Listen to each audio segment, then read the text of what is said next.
दोस्तों, एक कहावत है, पानी रे पानी तेरा रंग कैसा, जिसमें मिल जाऊं उस जैसा।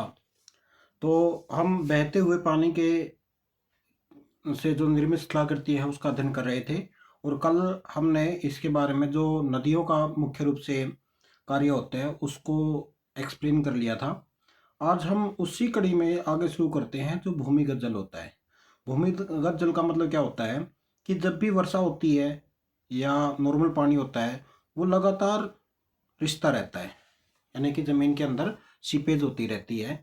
और जहाँ पर भी उसको कोई भी अवरोध मिल जाता है, जिसको हम इम्पीरियस या अपारगामी चट्टान बोलते हैं, वहाँ पर वो पानी जमा हो जाता है। तो जो पानी भूमि के नीचे पाया जाता है उसको हम भूमिगत जल के रूप में जानते हैं।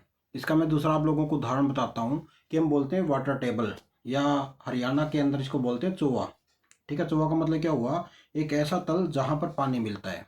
तो ये कब होता है कि बहुत चट्टानों अपनी गुणों के अनुसार क्या करती हैं कि जो पानी होता है उसको अपने अंदर से गुजरने देती हैं। तो जो पानी को अपने अंदर से गुजरने दे देती है उसको हम पारगामी चट्टानें बोलते हैं। और जो पानी को गुजरने नहीं देती उनको अपारगामी चट्टानें के रूप में जानते हैं। तो कुछ गहराई के जाने के बाद क्या होता है, यह जो पानी जो नीचे सीपेज होता रहता है वह एक बेडिंग प्लेन के साथ लगातार जमा होता रहता है और वह ऊपर की तरफ आता रहता है। आप लोगों ने सुना होगा कि जी वाटर टेबल है वो ऊपर आ गया, या वाटर टेबल है वो नीचे की तरफ चला गया। ठीक है, तो ये है ना, ये आप ये मान सकते हो कि जो भी आपका लाइमस्टोन का एरिया है जहाँ पर आपका चूना पत्थर होता है, तो वहाँ पे सीपेज सबसे ज़्यादा होती है।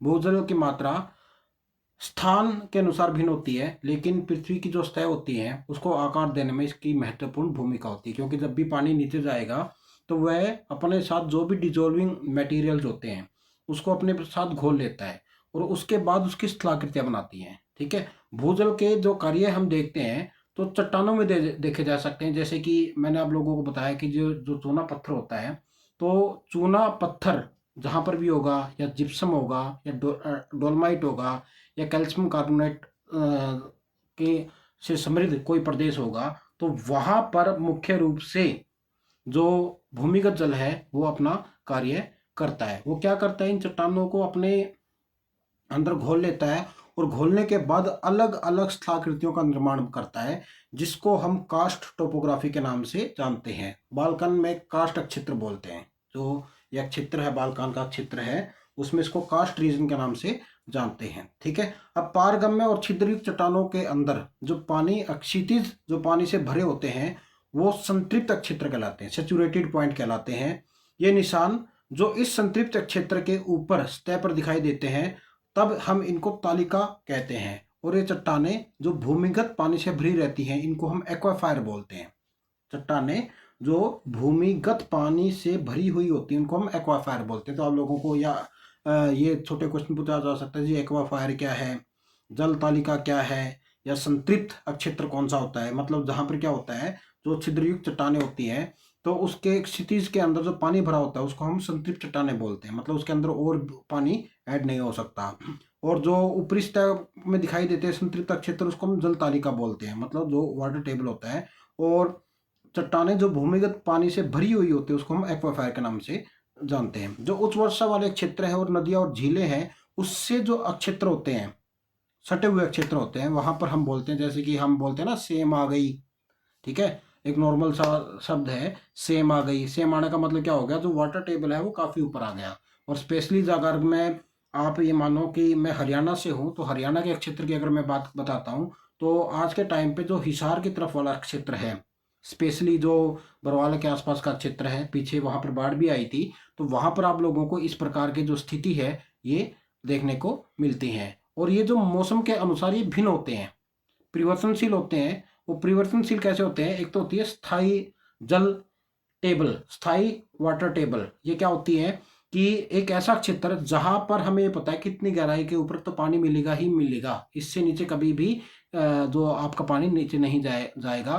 तो जो भी कुएं होते हैं इतनी गहराई तक खोदे जाते हैं कि सभी मौसमों में वहां पर पानी पर्याप्त होता है। जैसे कि गाँव के अंदर पुराने समय में जो कुएं खोदे जाते थे वो इतनी गहराई तक खोदे जाते थे कि उसमें आपका 12 के 12 महीने लगातार पानी मिलता है। एक दूसरा होता है अस्थाई जल तल।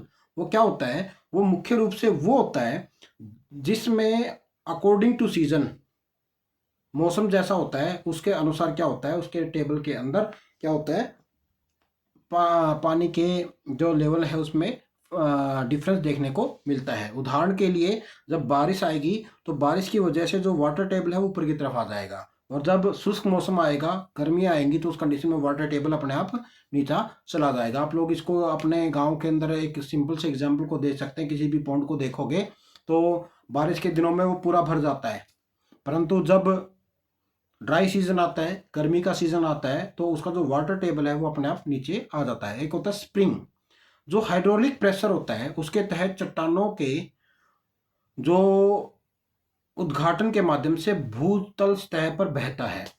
मतलब स्प्रिंग क्या हो गया कि बहुत ज़्यादा प्रेशर पड़ जाए हाइड्रोलिक दबाव की वजह से, तो चट्टानों के जो आपका ये कह सकते हो चट्टानों के अंदर से पानी अपने आप ऊपर भूत जल पर बहाव स्टार्ट कर देता है, जिसको हम स्प्रिंग्स के नाम से जानते हैं। जब ऐसे स्प्रिंग्स गर्म पानी लेके आते हैं तो उसको हम हॉट स्प्रिंग बोलते हैं। ये आमतौर पर सक्रिय या जो आपके रिसेंट टाइम में जो ज्वालामुखी क्षेत्र होते हैं उसके पास मिलते हैं।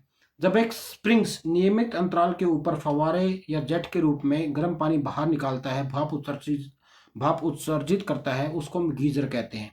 स्प्रिंग्स जहां पर पानी लगातार चट्टान के अंदर से प्रेशर की वजह से बाहर निकलता है। गीजर जब एक नियमित अंतराल के बाद जो पानी है वो जेट के रूप में या फुहारे के रूप में बाहर निकलता है तो उसको हम गीजर कहते हैं। एक गीजर में दो उत्सर्जन के बीच की अवधि कभी कभी नियमित भी हो सकती है, जैसे कि यूएसए के अंदर येलोस्टोन नेशनल पार्क इसका सबसे अच्छा उदाहरण है। तो आप लोगों से पूछा जा सकता है कि गीजर का एक उदाहरण दो, तो आप लोग बताओगे कि यूएसए के अंदर येलोस्टोन नेशनल पार्क है, वो गीजर का सबसे बेस्ट उदाहरण है, क्योंकि वहां पर जो अंतराल है वो बिल्कुल नियमित देखने को मिलता है। उसके बाद है भूजा जल के कारण जो इरोजन से आपके भूमि रूप बनते हैं वो कौन कौन से हैं? पहला है सिंक होल्स। सिंक होल्स का जैसे कि आप लोगों के नाम से ये पता चलता है, ये एक घुलनशील होल्स होते हैं। होल्स कैसे होते हैं? जैसे कि कोई भी चूना पत्थर होती है तो वो क्या करती है, वो अपने अंदर जो चट्टान होती है उसको घोलने की कोशिश करती है। ये मध्यम आकार के गोलाकार से उप गोलाकार उथले अवसाद बनाती है, जिसको स्वेलो होल्स के नाम से जानते हैं। तो आप लोगों का जो पहला है कि छोटे छोटे गुंबदाकार गोल गोल, जैसे कि आपका कोई भी एक कंकर या बड़ा सा पत्थर होता है उसकी तरह से दिखाई देते हैं, तो इनको हम स्वेलो होल बोलते हैं। सिंक होल्स में अधिक या कम गोलाकार का जो आकृति होती है और नीचे की और फनल की तरह आकृति होती है। मतलब क्या होगा, ऊपर आपका गोल होगा और नीचे आप लोगों को ऐसे दिखाई देगा एक कीप की तरह। ठीक है। जब एक सिंक होल पूरी तरह से घोल की प्रक्रिया के माध्यम से बनता है तो इससे सॉल्यूशन सिंक बोलते हैं। सिंक होल पूरी तरह से जो वो सॉल्यूशन की वजह से बनता है, घोल की प्रक्रिया से बनता है, तो इसे सॉल्यूशन सिंक कहा जाता है। कुछ सिंक होल्स जो आपकी सॉल्यूशन प्रोसेस है उसकी शुरुआत करते हैं, लेकिन बाद में उसके नीचे कुछ एक गुफाएं या खोखला भाग उपस्थित होने के कारण गिर जाता है और बड़े बड़े सिंक होल बन जाते हैं। तो इसको हम क्या बोलते हैं? कोलैप्स सिंक के नाम से जानते हैं।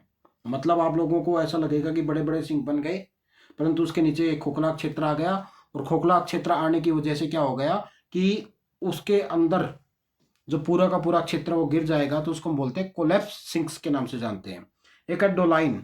कभी कभी कोलैप्स सिंक्स को संदर्भित या उसको बताने करने के लिए हमें उपयोग करता है। सॉल्यूशन सिंक्स कोलैप्स सिंक्स से अधिक सामान्य होते हैं। जो सॉल्यूशन सिंक्स होते हैं वो कोलैप्स सिंक्स से अधिक सामान्य होते हैं। जब कई सिंक होल्स एक साथ जुड़कर सिंक्स की घाटी बनाती है तो उसे वैली ऑफ सिंक्स या उआला के नाम से जानते हैं। कई सिंक होल्स एक साथ मिलकर जो सिंक्स घाटी बनाएगी उसको हम उआला के नाम से जानते हैं। तो आप लोगों को उआला भी पूछा जा सकता है कि जिसमें कौन कौन सी है। उसके बाद लैपिस है, अनियमित ग्रूव्स और रिज है, जो चूना पत्थर के अधिकांश चट्टानों को घोल प्रक्रिया द्वारा खाए जाने के बाद बनते हैं।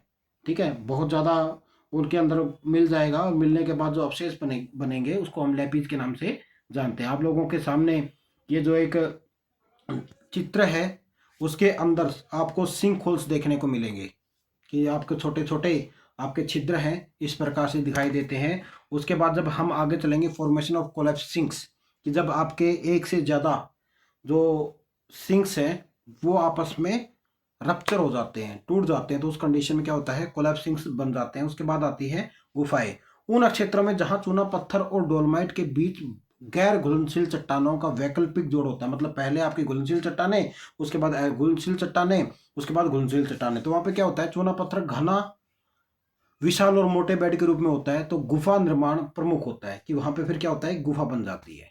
ठीक है, तो ये गुफाओं का निर्माण होता है। गुफा में सामान्य रूप से एक आपका द्वार होता है जिसके माध्यम से गुफा धाराएं निर्वाह की जाती हैं। दोनों छोरों पर जो आपके द्वार होते हैं वो वाली गुफाएं क्या कहलाती हैं, टनल्स कहलाती हैं। कि आपका एक इधर से आ गई, एक इधर से आ गई, तो दोनों तरफ क्या हो गया, आपका एक दरवाजा हो गया, तो उसको हम क्या बोलते हैं, उसको हम टनल्स के नाम से जानते हैं। दूसरा, इसके बाद आता है भूजल से जमावीय भूमि रूप कौन कौन से बनते हैं। इसमें आपके तीन होते हैं, एक स्टेलेक्टाइट है, एक स्टेलगमाइट है और एक पिलर है। ये तब बनते हैं जब भूजल में घुले हुए कैल्शियम कार्बोनेट पानी की वाष्पीकरण के बाद जम जाते हैं। ठीक है, ये मुख्य रूप से जो चूना पत्थर गुफाएं होती है उसमें पाई जाती हैं। स्टेलेक्टाइट कैल्शियम कार्बोनेट जमाव होते हैं जो आइसकिल्स की तरह लटकते हैं, जबकि स्टेलगमाइट कैल्शियम कार्बोनेट जमाव के होते हैं जो फर्श के ऊपर उठते हैं। स्टेलेक्टाइट ऊपर की तरफ और स्टेलगमाइट नीचे की तरफ, मतलब जो एक ऊपर की तरफ लटकते हुए, एक नीचे की तरफ से जमाव होता रहेगा। जब स्टेलेक्टाइट और स्टेलगमाइट आपस में जुड़ जाते हैं तो इनके व्यासों के स्तंभ का एक कॉलम को जन्म देते हैं, जिसको हम क्या बोलते हैं, पिलर के नाम से जानते हैं। आप लोग ये एक डायग्राम देखोगे, स्ट्रक्चर ऑफ लाइमस्टोन केव्स गुफा का है, जिसमें क्या है, ऊपर की तरफ है आपका स्टेलेक्टाइट, नीचे की तरफ है स्टेलगमाइट, और जब ये आपस में मिल जाते हैं तो इसके बाद क्या होता है, आपके पिलर का निर्माण होता है। तो ये थी जल, बहते हुए जल की से बनने वाली स्थलाकृतियाँ।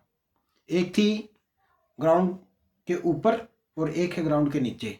तो आप लोगों को जो भी क्वेश्चन पूछा जाए, क्यों जब भी ये क्वेश्चन आएगा तो या तो आप लोगों से छोटा क्वेश्चन पूछा जाएगा, ठीक है। अगर बड़े क्वेश्चन में आएगा तो दोनों क्वेश्चंस अलग अलग पूछे जाएंगे, भूमिगत जल का अलग और धरातलीय जल का अलग। तो उसमें आप लोगों से सीधा सीधा क्वेश्चन पूछा जाएगा नदियों के माध्यम से, और इसमें सीधा सीधा क्वेश्चन पूछा जाएगा जो आपका भूमिगत जल है। तो जैसा भी आपका क्वेश्चन पूछा जाए उसके अनुसार आप लोग उत्तर दे सकते हो।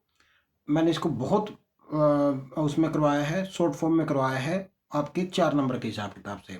मगर अगर आपका बाई चांस आप बड़ी क्लासेज में पढ़ते हो, पीजी में पढ़ते हो या यूजी में पढ़ते हो, तो आप इसको है ना बढ़ा के लिख सकते हो। इसमें आपका ऑलमोस्ट सारा का सारा मटेरियल कवर होता है। तो कैसी लग रही है आप लोगों को वीडियो, आप लोग ज़रूर बताएं।